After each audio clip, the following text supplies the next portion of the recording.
I'd say that some of the key takeaways are first that platforms can be designed intentionally. And so, we think that ultimately the platform is a new configuration of a value chain that can deliver higher variety and often at a lower cost because you're able to take advantage of other people's scale economies and other organizations' engineering resources.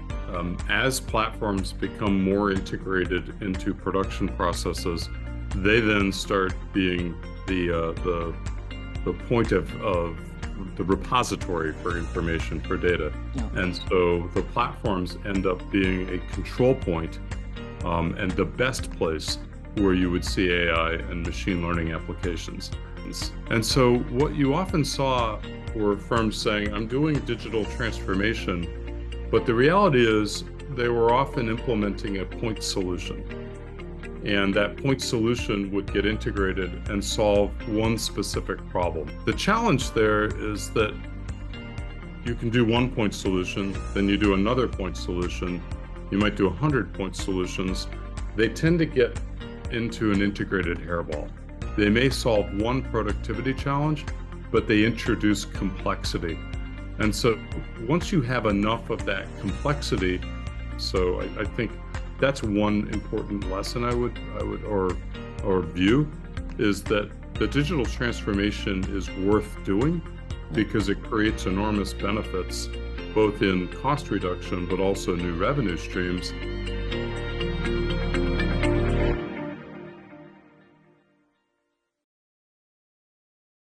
皆さんこんにちは。NTT データ経営研究所と国への社長をしています山口です。今日はダートマス大学のジェフリー・パーカー教授をお招きし、プラットフォームが経済をどのように変えたか、今後さらにどのように発展していくかについてインタビューをしましたので紹介したいと思います。ジェフリー・パーカー教授は2021年、2023年と世界のビジネス思想家の50人に選ばれています。ジェフリー・パーカー教授は共著で、2016年にプラットフォームリボリューションという本を出版されています。デジタルプラットフォームビジネスの第一人者と目されております。この書籍ではデジタルプラットフォームが経済、産業をどのように変えていくのか、さらにどのようなメカニズムでデジタルプラットフォームが成立するのかについて書かれております。デジタルプラットフォームの成立要件としてネットワーク効果やトランザクションコストの低下という概念を用いて体系的に分析された本でございます。これ以降、いろんな方がプラットフォームビジネスについて書かれております。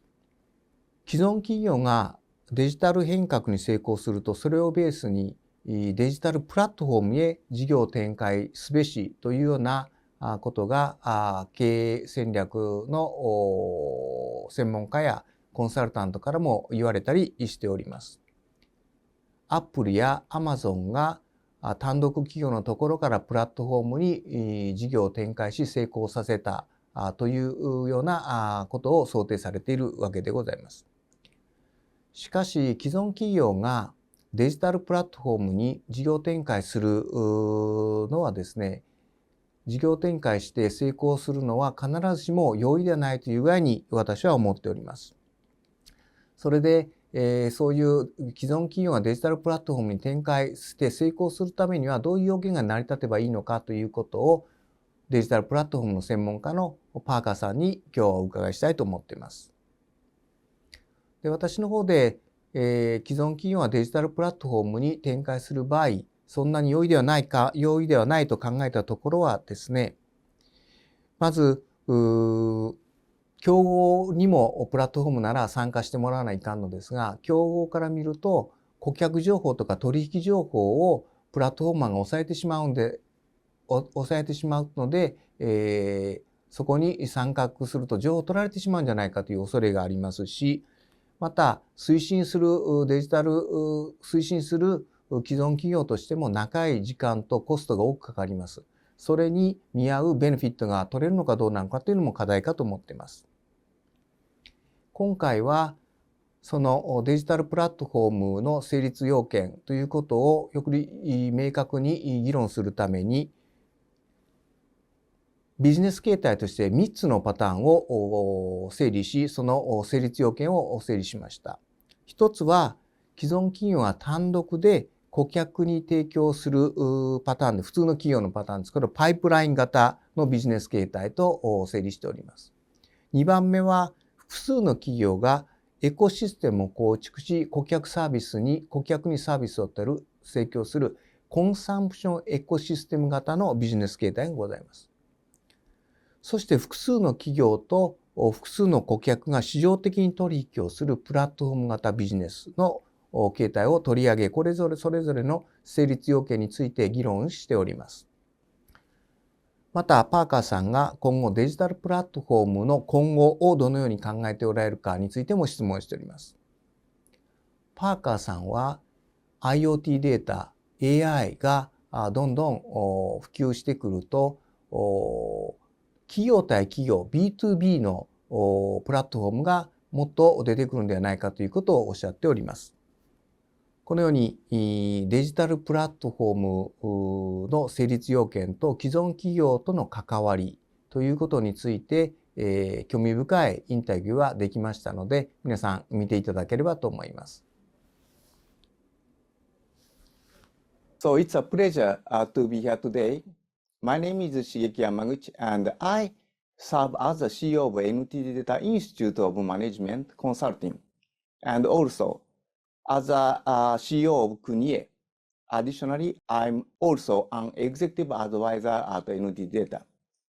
Throughout my career, I have been deeply involved in exploring how digital technologies can redefine the landscape of business and management. My passion for understanding and implementing digital transformation strategies has led me to author several books on the subject. These include Economy of Wisdom, published in 2019, which discusses digital impact on society and economy. Trust and Digital 2020, where I try to share how business leaders make the most use of digital technologies to generate business results, and Digital Transformation and Learning Organization are published in 2021, which explores what organizations are required to make digital transformation successful. Today, I'm eager to share insight and engage in a fruitful discussion on how we can leverage digital platforms for transformative business success. Thank you for joining us today. It is my pleasure to introduce a distinguished guest, Professor Geoffrey G. Parker-san, who is joining us from Dartmouth College. His contribution to the field of digital platforms and networked market have been recognized globally. His book, Platform Revolution, has been instrumental in shaping our understanding of how digital platforms can transform economies and industries. It provides foundational insight into the mechanics of platform models and their disruptive potential across various sectors. Parker-san, your work has inspired countless professionals and academics in the realm of digital transformation and platforms. Could you please share more about your journey and experiences with our audience today, and why you decided to write the Platform Revolution? Please. CEO Yamaguchi, it's a great pleasure to be here today. Thank you for hosting me.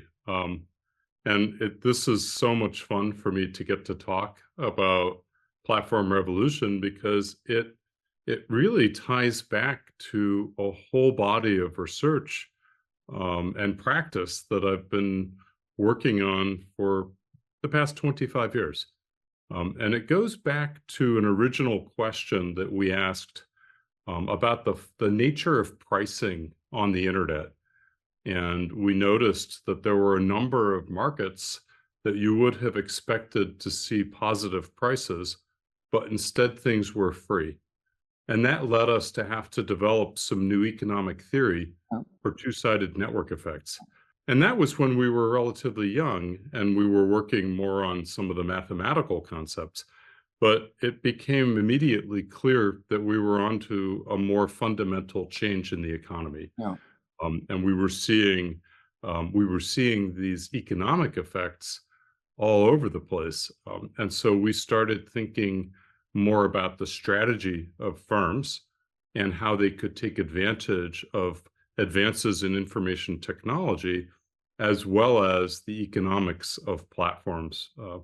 And in terms of writing the book, we really wanted to reach a wider audience. You know, we were only teaching 100 students a year, and that's not the kind of impact that we wanted to have because we knew this was such an important topic. So again, it's just a great honor to be here to talk about this project of mine for a large part of my career. Thank you. So today's session is structured to explore the theoretical and practical aspect of digital platforms. Let me outline what we will cover today.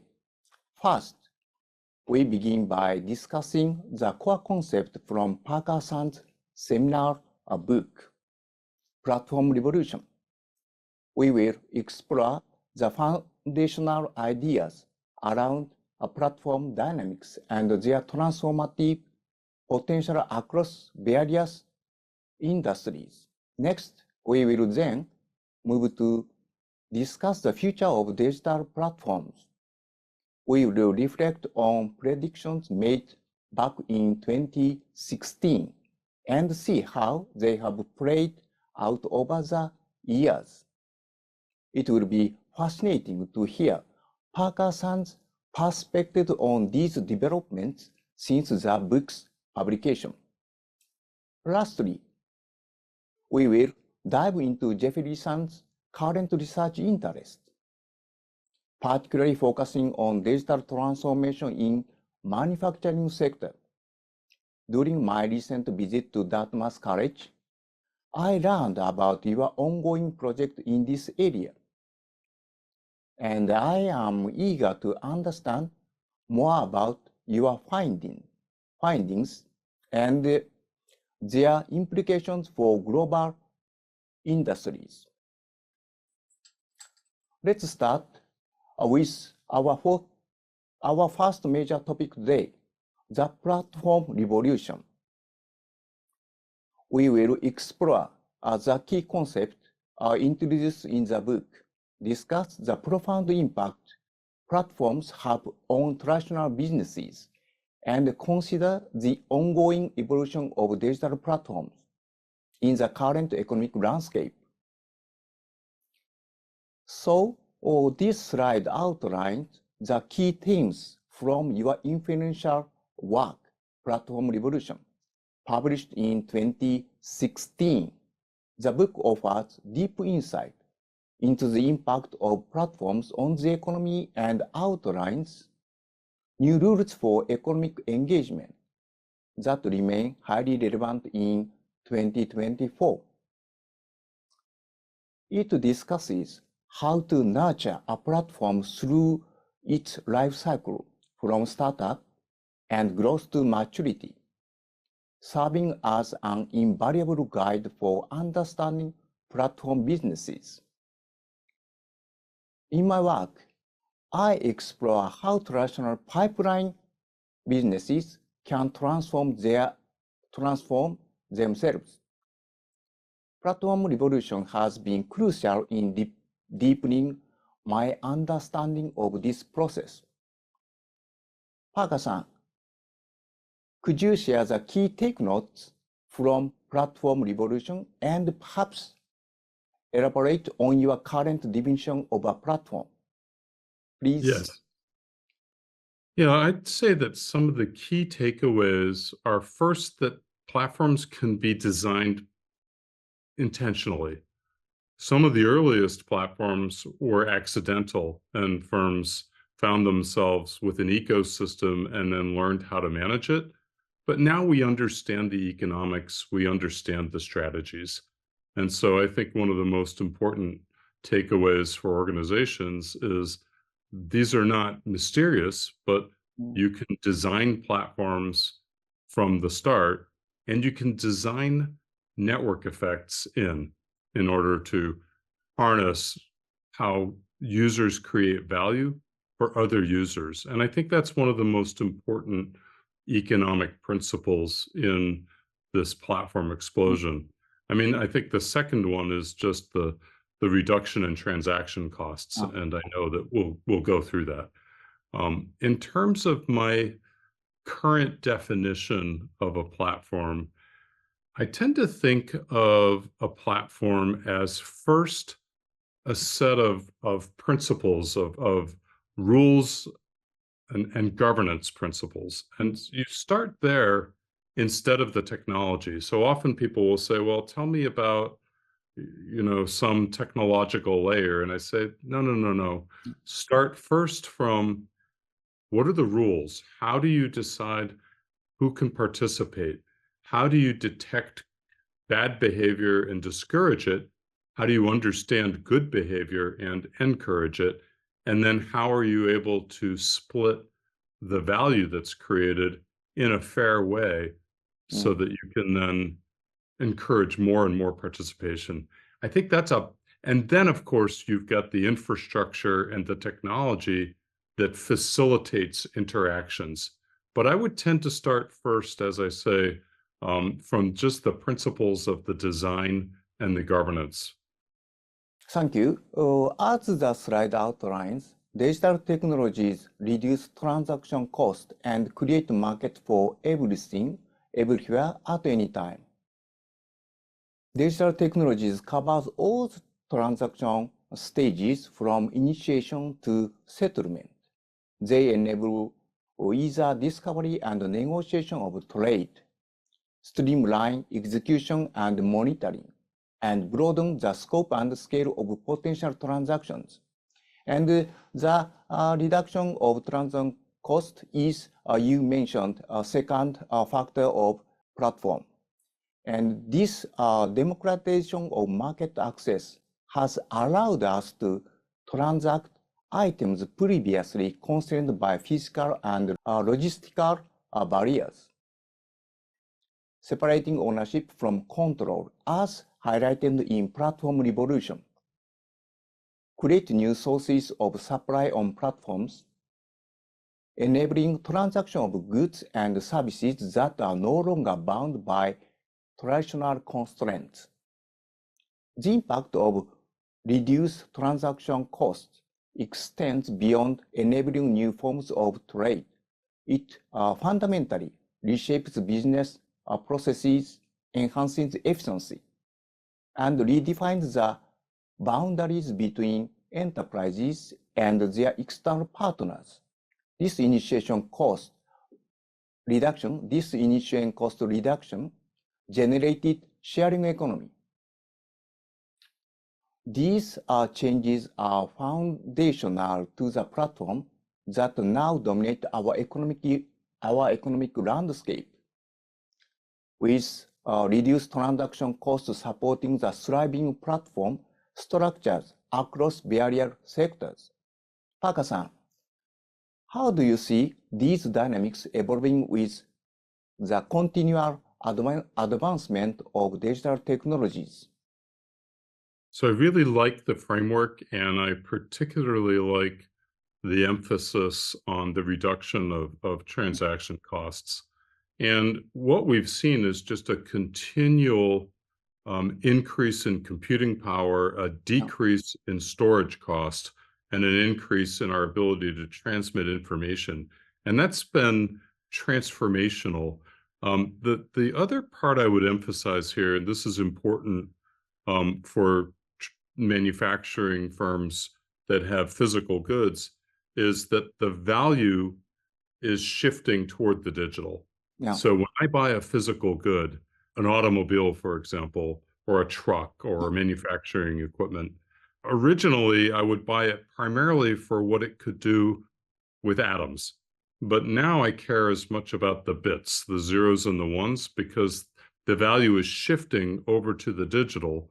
And then to your point here, that means you have what you can do internally, but you also want to bring ecosystem partners who can extend the value of your physical good by adding digital services and products on top of that.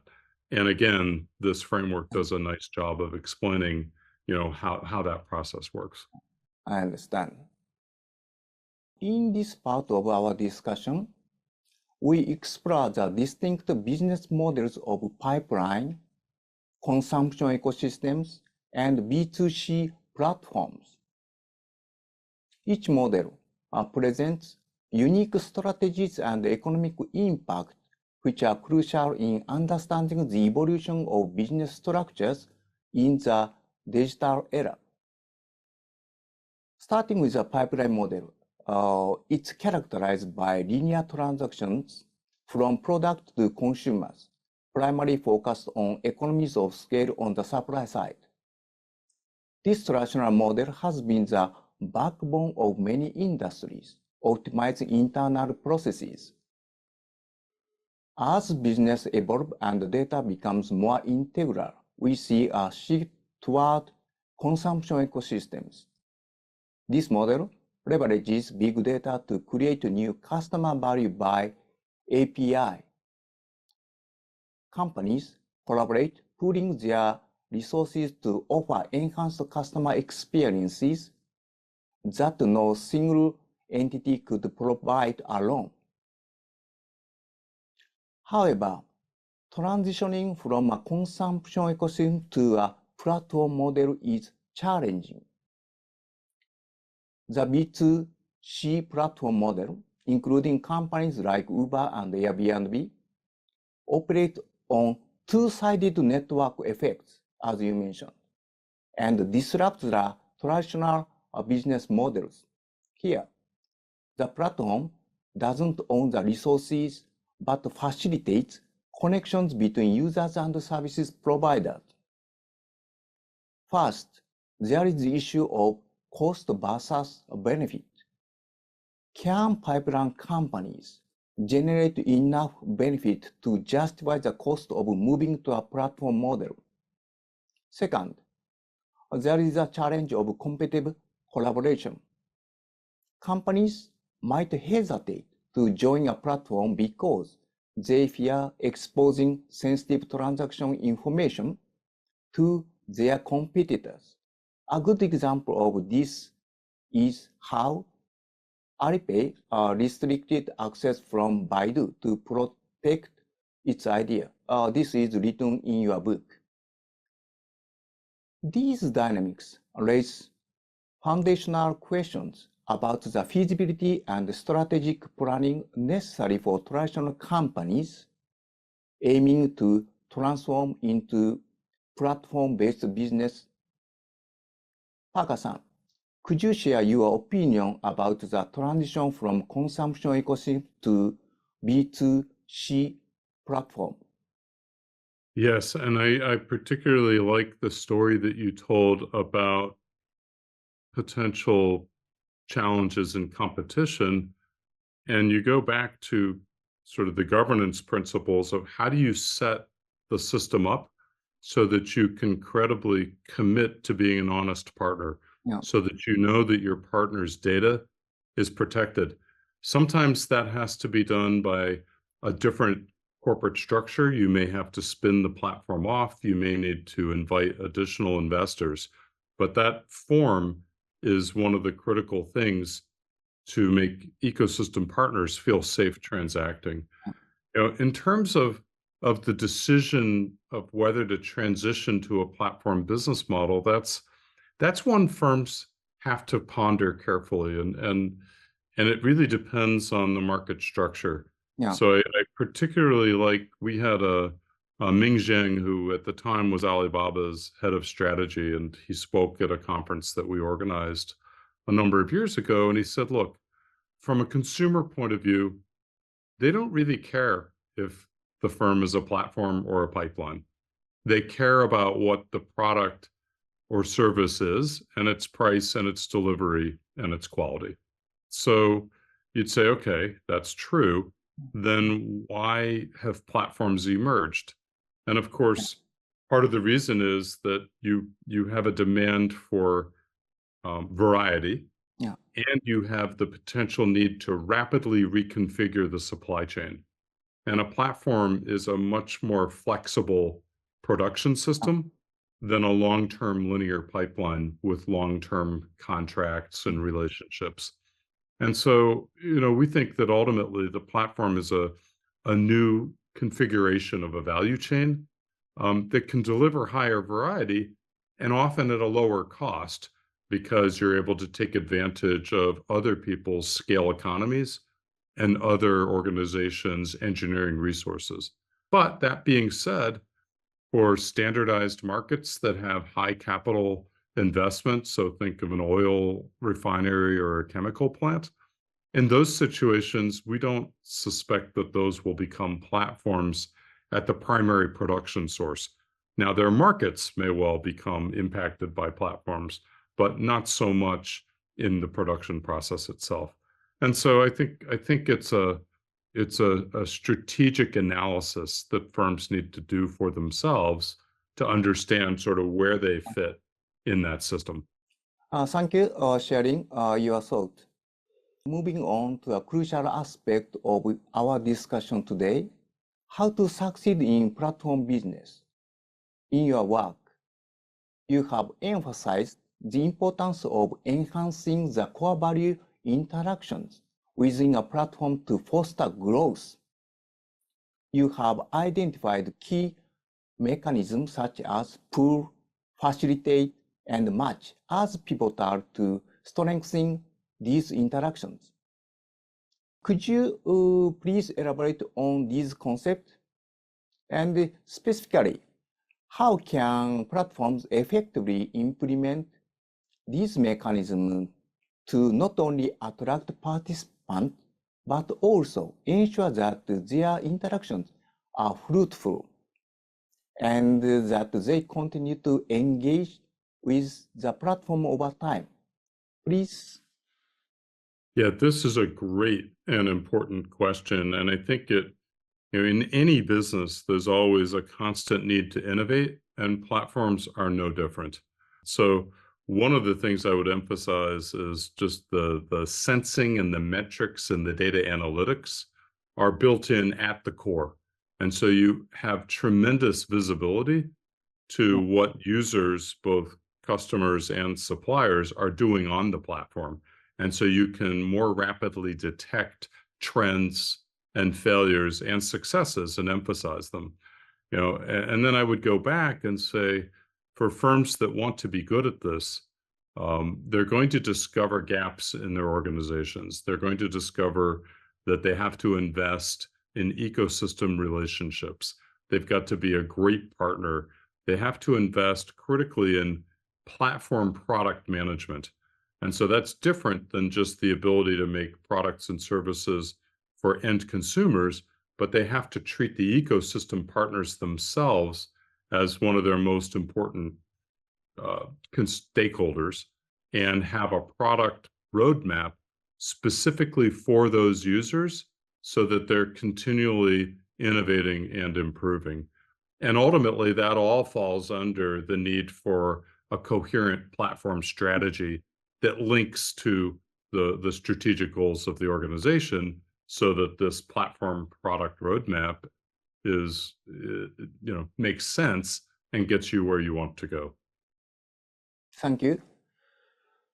So as we discuss deeper into the transformations brought about by platform business, it's essential to understand their profound impact on traditional pipeline businesses. Paaka-san, in your writings, you have detailed several significant changes platforms introduce. First, there is a separation of value and asset. Platforms such as Airbnb enable the transaction of usage rights without transferring asset ownership. This shift allows for greater flexibility and efficiency in asset utilization, and this means the sharing economy. And next, there is a reconstruction of intermediary functions. By leveraging data and algorithm, platforms can enhance transactions with sophisticated matching and feedback mechanism, transforming the intermediary roles within market. Lastly, the centralization of market. What was once traded locally can now be accessed in a centralized global marketplace, expanding the reach and impact of local offerings. Given these transformations, could you elaborate on the specific impact these changes have on traditional businesses? How can pipeline business adapt or transform to thrive in a platform-dominated economy? Please. Yeah, so this is a great question. And if you step back and you think, where are the platforms most likely to win or dominate a market? It's going to be when they can organize a fragmented market, or they can identify a market that has high transaction costs in the matching of supply and demand and the delivery of a service. So to give you a tangible example, there's a wood trading market in Europe called Von Wood. And now there's a platform, and the platform is able to take 10%, which is a very large transaction fee in a business-to-business market. But the reason that they're allowed to charge that is because they're creating new markets for suppliers and connecting them with new customers. So that's a win-win, but that only happens in a fragmented market. The other area is when you have highly variable consumption or demand patterns, and so you have supply that sits idle. The platforms reduce transaction costs and then make it possible to bring that capacity to market. So you need less invested capital altogether. So those are some of the reasons platforms win.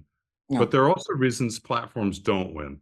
They often will not win if you have a very strong incumbent firm that can leverage the technology of the platform, but is not going to end up losing market share to the platform directly. It may end up treating the platform more as a technology provider and less as an organization that it has to fight for customers. And so it's really going to depend the size, the scale, and then whether it's fragmented or concentrated, because actually incumbent firms could commoditize the platforms if they're powerful enough. And we've seen that in a number of industries.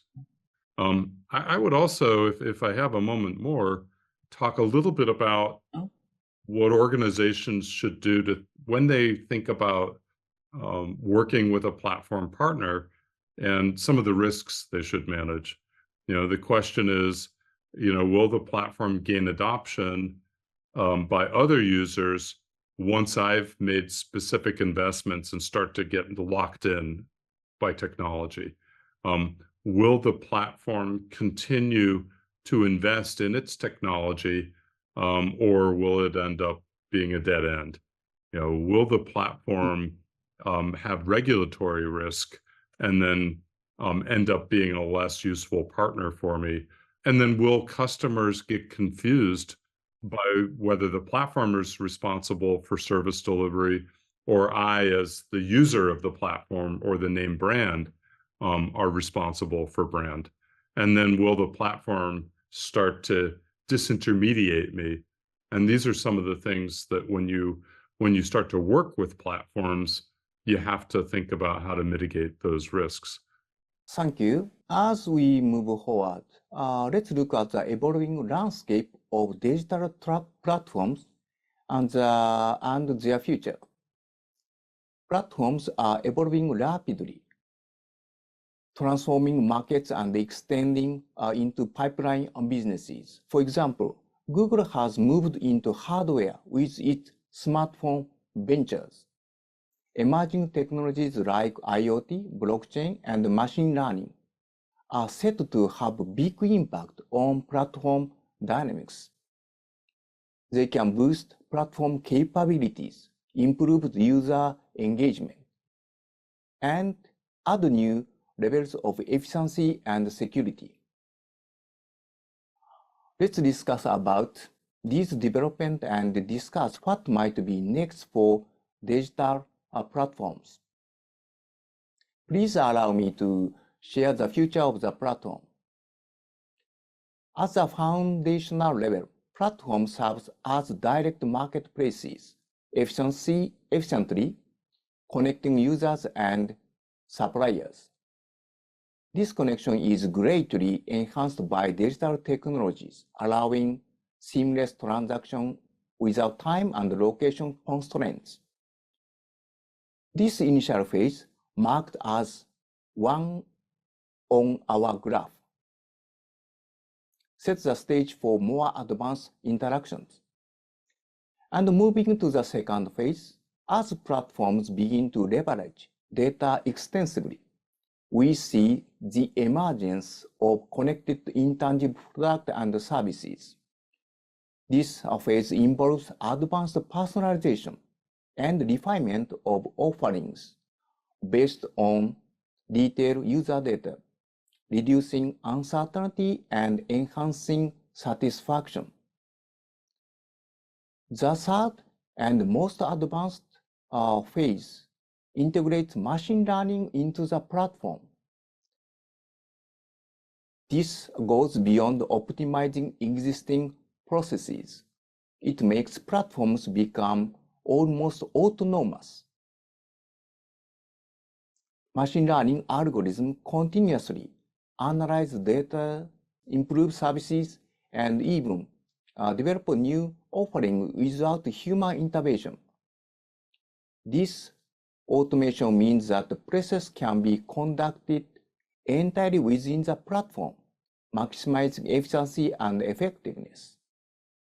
This trajectory suggests a growing integration of IoT and machine learning, making platforms central hubs where significant portions of business operations are automated and optimized.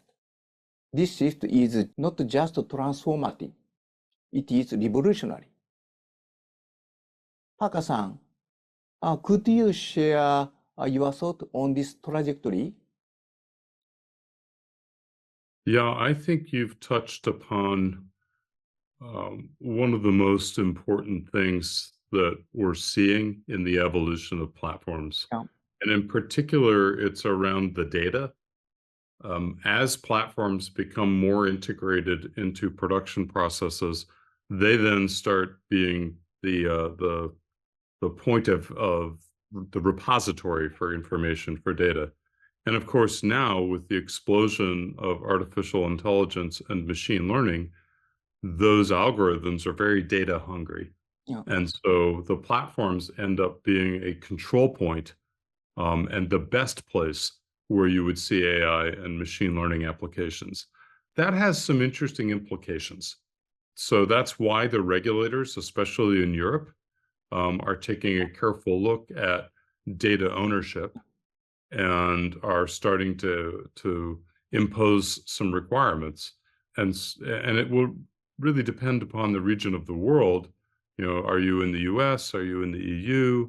Are you in Japan? Are you in other parts of Asia, China, and India, as to what you're allowed to do as a platform firm? Where we're going, and we're actually launching a new research project on exactly this issue, which is what are the economics of data sharing? What are the structural mechanisms where data creates value? And then how do you set up the principles to divide that value? And how do you measure when I contribute data that tangibly creates new value that we should then share? Because of course, if my data gets taken and I don't get rewarded for it, then I won't be willing as a firm to share my data. But if there's a mechanism where two organizations can pool their data, create value, then they can share that and both benefit. So I think that's a new path to think about how platforms can start to extend leveraging artificial intelligence and machine learning. Thank you. So, in our last meeting at Dartmouth in April, you expressed a significant interest in B2B platforms. These platforms are increasingly crucial as they redefine the boundaries between enterprises and their external partners, facilitating new forms of collaboration and innovation. Could you share more about your thoughts on B2B platforms? How do you see these platforms transforming the traditional boundaries of business, and what strategies you believe are effective for companies looking to implement or enhance their B2B platform strategies? Yeah, this is, as you know, this is an area where I've been working quite substantially over the last 3 or 4 years. I think that we've seen a lot of innovation on B2C platforms, and we've seen the giants, but B2B has been slower to take off. But it doesn't mean that the economics aren't there. I mean, we talked earlier, there are whole new value streams to be created by adding digital products and services to physical processes and products. And that's where B2B platforms will come and enjoy kind of a lot of growth. And they're different for some of the transaction cost reasons that we talked about earlier. You know, specific industrial processes, specific B2B markets are so varied that the transaction costs are inherently different. And often, in order to integrate technologies, you first have to do a sale, first at a very high level, perhaps a CEO, then you have a business unit leader, and then you have the engineers who need, and the manufacturing people who need to implement solutions. So you may have to sell 3 separate layers of an organization just to get any traction, whereas in a B2C, you only have to sell one. And then once you've done that, you have a set of integration costs because every environment is unique. And you know, what we've seen is that when platforms try to scale, they often need integration partners because they don't have the internal capacity to work with firms to understand their unique environments and then create the customization that's necessary just to connect the systems. And of course, you have different ongoing support costs. And what that means is we're not convinced that we're going to see kind of one B2B platform to rule them all, but we still think for the time being that we're likely to see lots of them within specific sectors. And that industry kind of variety helps to protect some of the platforms from adjacencies and allow them to thrive and grow.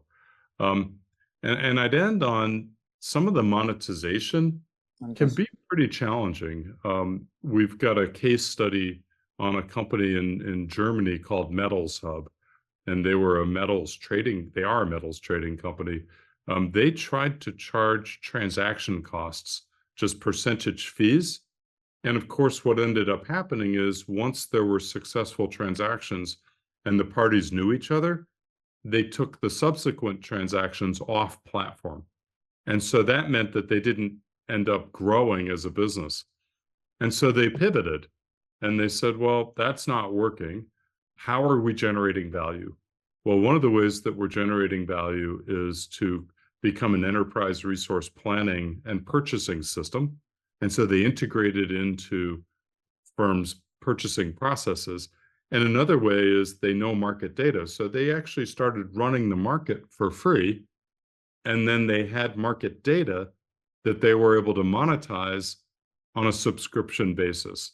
And so what that tells you is you shouldn't assume that your business model, when you launch a platform, will survive contact with the market reality, and you should have a plan B or a plan C to stay in business. So I just think it's a really interesting area because there's so much variety and there's so much opportunity.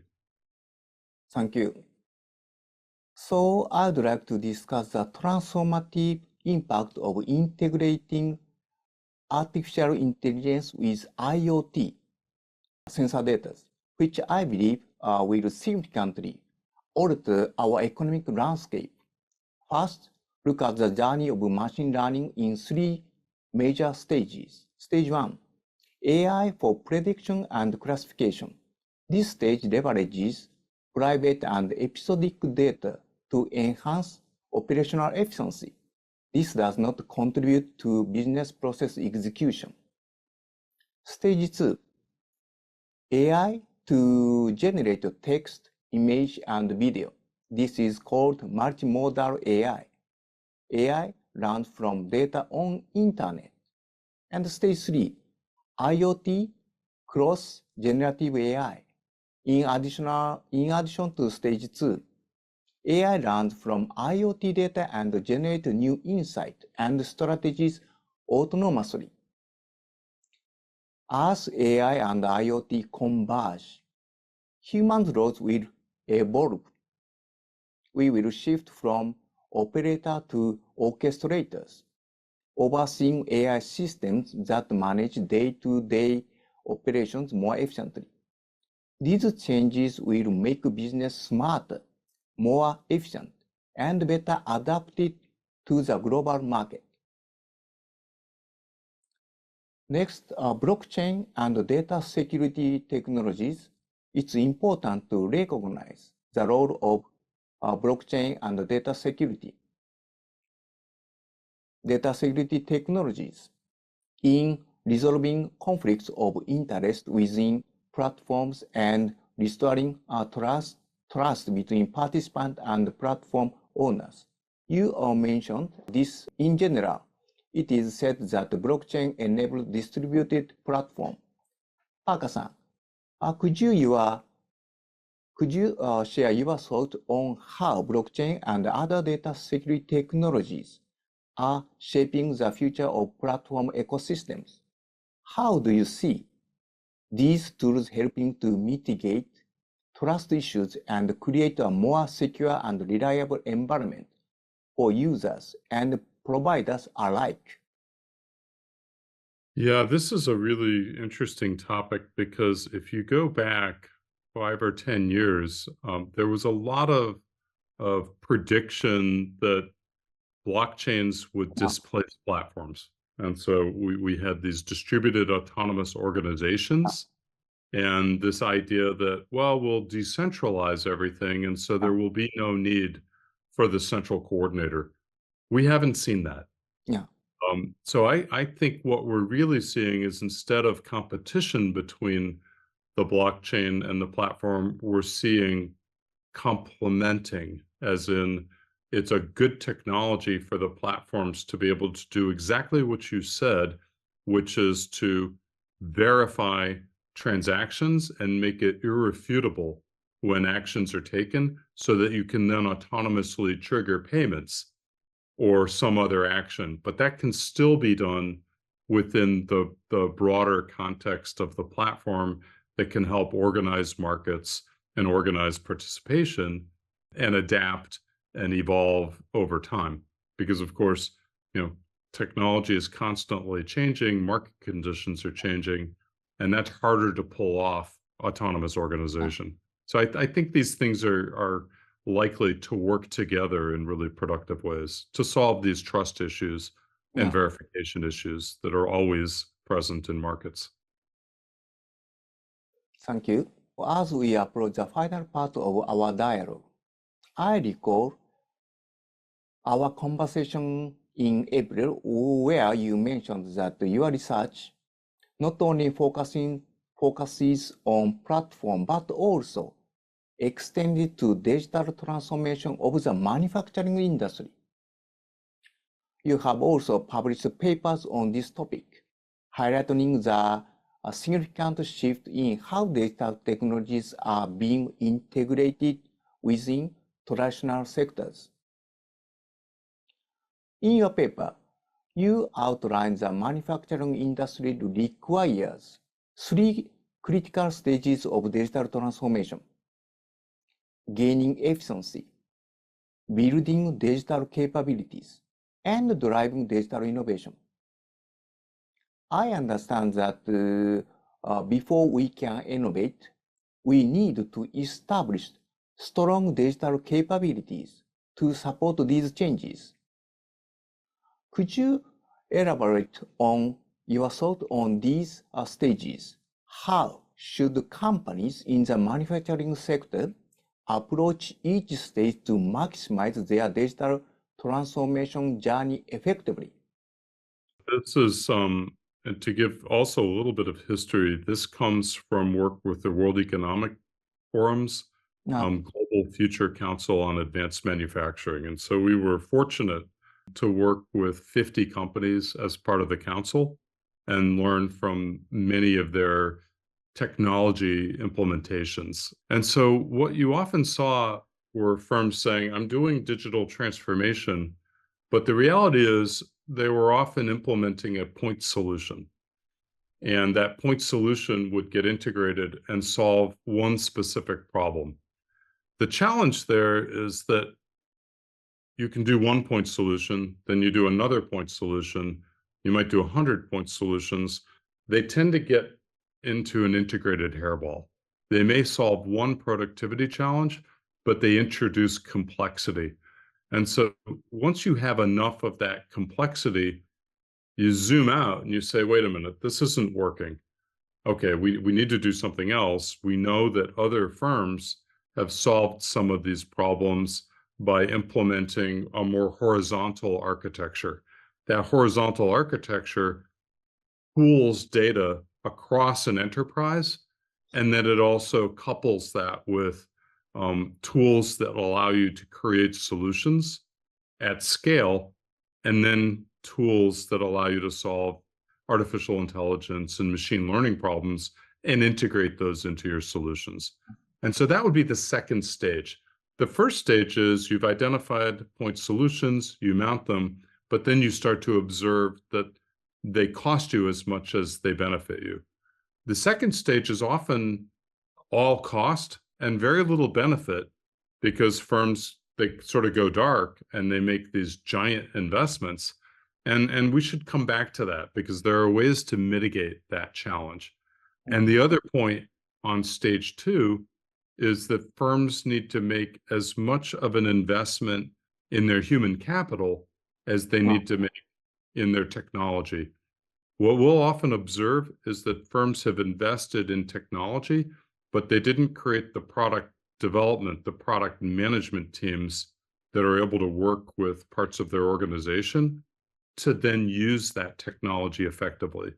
So that's a big part of the journey. And then, and only then, does it make sense, once you've learned how to use the technology efficiently yourself, you understand how to create your new solutions, then it makes sense to start to invite external ecosystem partners to build on top of your new digital infrastructure.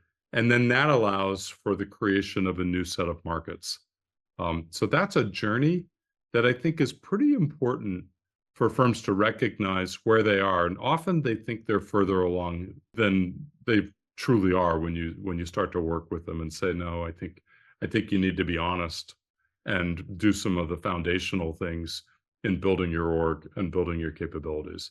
So that's an ongoing project, but one that I think we can help a lot of organizations be thoughtful about their digital transformation journeys. Thank you. So I would like to introduce a new vision for digital transformation in the manufacturing sector, one that goes beyond the traditional product manufacturing to include integrated solutions that address customers' real issues.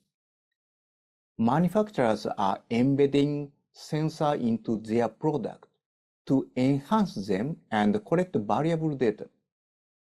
This data helps us understand and meet customer needs better, shifting our focus from selling tangible product to providing connected intangible services that solve specific customer challenges. The process starts by understanding the true issues customers face throughout their journey. By identifying these pain points, manufacturers can offer services at each customer touchpoint. This might involve integrating sensors and software into products, turning them into complete solutions that contribute to a broader consumption ecosystem. The key question for manufacturers then becomes whether to achieve these transformations alone or build or join ecosystem with industry partners. This decision will largely depend on the nature of the challenges being addressed and the solutions envisioned. In essence, this transformation is about moving from traditional pipeline operations to a more dynamic, interconnected ecosystem. However, establishing a platform business in this context can be challenging due to the complexity of managing such an integrated system. So I understand in order to realize what I mentioned, building a digital capability is indispensable, I understand. So as we conclude today's dialogue on the future of digital society and innovation, I want to express my deepest gratitude to Paaka-san for sharing your extensive knowledge and perspectives.